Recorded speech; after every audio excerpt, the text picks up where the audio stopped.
திருப்பதி மலையில் 1,22,323 வருஷத்துக்கு ஒரு தடவை தான் அந்த பாறை கிடைக்கும்.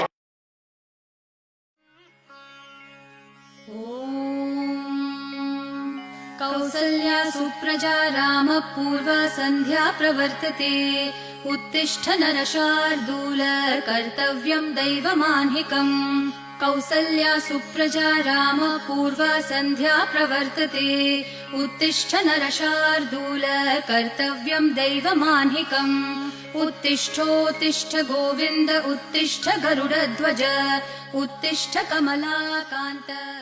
இந்த விஷ்ணு பகவானுடைய சிற்பமானது திருப்பதி மலையில் 1,22,323 வருஷத்துக்கு ஒரு தடவை தான் அந்த பாறை கிடைக்கும். அந்த பாறையிலேருந்து செதுக்கப்பட்ட சிற்பம்.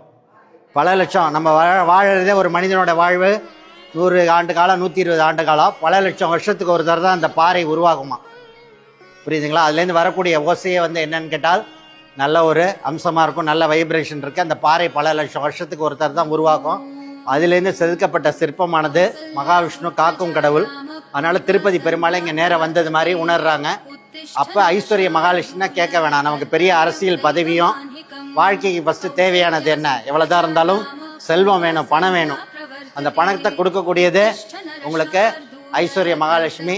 அடுத்து காக்கும் கடவுள், தீராத வியாதி நோயெல்லாம் இல்லாமல் நிம்மதியாக வாழறதுக்கு மகாவிஷ்ணுவோடைய அனுகிரகம் கிடைக்கணும் உங்களுக்கு.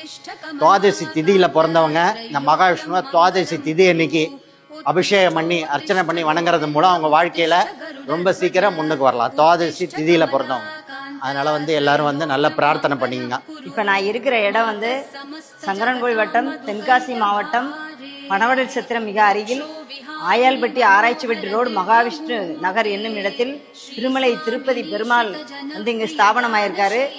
இங்கே இன்னைக்கு நூற்றுக்கணக்கான கோவில்பட்டியிலேருந்து நூற்றுக்கணக்கான மக்கள் திருப்பதி பெருமாளை தரிசனம் செய்து அன்னதானம் சாப்பிட்டு விட்டு அவர்கள் வேண்டுதல் அனைத்தும் நிறைவேற்றி விட்டு இன்னைக்கு செல்கிறார்கள். இதே மாதிரி எல்லோரும் ஆலய தரிசனம் செய்துவிட்டு செல்லுமாறு மிக பணிவுடன் கேட்டுக்கொள்கிறோம்.